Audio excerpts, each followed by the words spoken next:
Hello, and welcome to Pixel Pundits. In this video, I'll explain how to set up NordVPN on your smart TV. If you don't have NordVPN yet but are interested in getting it, please use my link below the video for a discount on your subscription.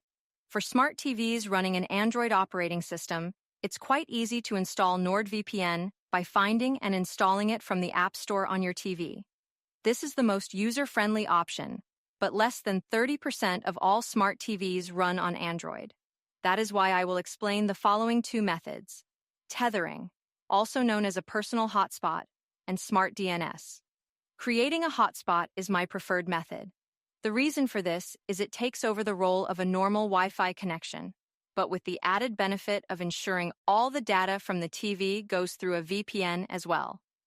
This should work with any tablet, smartphone, PC, or Mac that has a Wi-Fi connection and is running on any of the following operating systems: Android, iOS, Windows, macOS, iPadOS. This method is best suited when you don't always want to use a VPN or often switch from one geolocation to another. Please be aware that the connection between the TV and the hotspot is not yet secured with NordVPN. However, if your hotspot device is running up-to-date software, it is sufficiently secured by standard Wi-Fi encryption, assuming it is secured with a password. Before you start making changes in your TV settings, I would like to remind you that when you switch back to your regular Wi-Fi connection, it may request you to type the password again. If you haven't changed the standard password on your home router or ISP modem, it is likely located on the bottom of the device. Hopefully, your smart TV has an auto-remember Wi-Fi passwords feature. Otherwise, this method becomes a little less user-friendly. For Android phones and tablets, go to Settings. Look for Network and Internet or Connections. Tap on Hotspot and Tethering or Mobile Hotspot and Tethering. Enable the Wi-Fi hotspot or mobile hotspot option. Then set a Wi-Fi name and password. For iPhones and iPads, go to Settings. Tap on Personal Hotspot or Cellular, then Personal Hotspot. Toggle on Allow Others to Join. Set up a Wi-Fi password. For Windows 10 and 11 PCs and laptops, click on the Start menu and type in Settings, then press Enter. Click on Network and Internet. Select Mobile Hotspot from the left-hand menu. Toggle the Share. My internet connection with other devices switch to On. Configure the network name and password. For Mac desktops and laptops, click on the Apple menu and select System Preferences. Choose Sharing. Check the box for Internet sharing. Select the source of your internet connection, Wi-Fi or Ethernet. Check Wi-Fi in the Two Computers Using list. Click Wi-Fi options to set up your network name and password. Now that you have set up your mobile hotspot, it's time to connect your TV to your newly created Wi-Fi hotspot. You do this by clicking on the Settings button on your remote. If you don't have that button, it's likely the Home or Menu button. Then, go to Network Settings. This option may be under General or Connections. Go to the Wi-Fi connection setting on your TV and press Look for New Wi-Fi Connections. This may also be located under Network or Wi-Fi Setup, or even Custom or Advanced Settings. The TV will then show you a list of available Wi-Fi connections, including the hotspot you just made. Click on it and type in your password. You're now connected to NordVPN. If you want to change your region, just use the NordVPN app on the device now acting as the hotspot. The only real downside is that you'll have to reconnect often, because the tethering device, such as your phone, is likely not always going to be in hotspot mode. This is because it drains your battery quickly, and when you're out of the house, the TV will likely reconnect to the router again. Another option is SmartDNS. This option can be used on all smart TVs. As some of you may know, DNS stands for Domain Name Server, and its purpose is to find the correct IP address when you type in a website name. It's similar to phone numbers, where you remember the names instead of the numbers. A smart DNS is an enhanced version of DNS.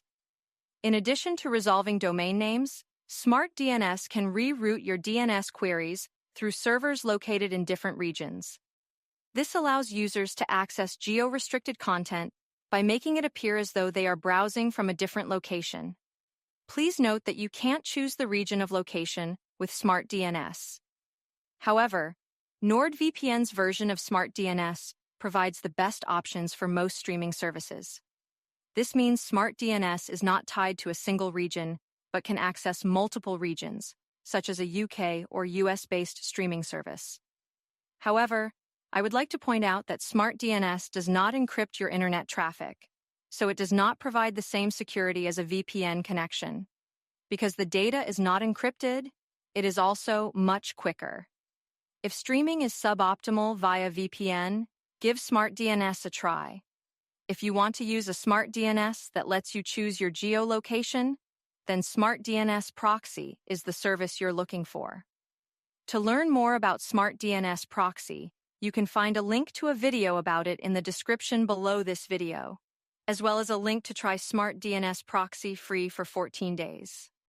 To install SmartDNS, you first need to log into your NordVPN account on any device of your choosing.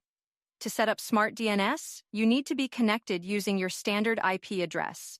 So first, disable or pause NordVPN. Then go to nordvpn.com, log in into your NordVPN account. Click on NordVPN on the left side of the screen or the hamburger menu. Click on Enable SmartDNS. You'll get an email from NordVPN once they have finished enabling their SmartDNS server. It will take 10 minutes or less. You'll receive a primary DNS IP address and a secondary DNS IP address. The secondary DNS serves as a backup when the primary one fails. You'll need to remember or write down these addresses, because the next step is to change your smart TV's current DNS IP address to these ones. Since different TVs use different names for the same thing, I'll mention the common variations. First, using your remote, press the button that takes you to the Settings menu. This button might be called Settings or have a gear icon. If you can't find those, it's probably the Menu or Home button. Look for the Network or Wi-Fi Settings menu.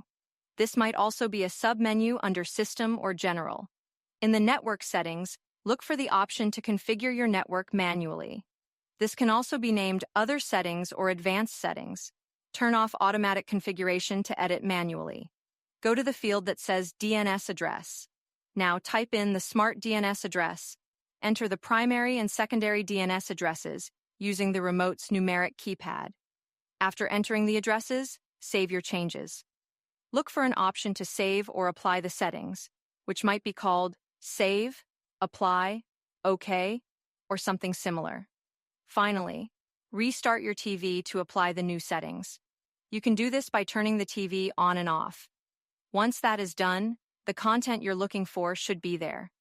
If it's not, also check the settings of the service you're using. For example, when I changed my subtitles to English, I was able to find a lot more content. The reason was that the shows I wanted to watch didn't have subtitles in my preferred language. And that's it for this video. If you have any questions, leave them in the comments below. If you found this video informative, please like and subscribe. If you don't have NordVPN yet, but are interested in getting it, please use my link below the video for a discount on your subscription.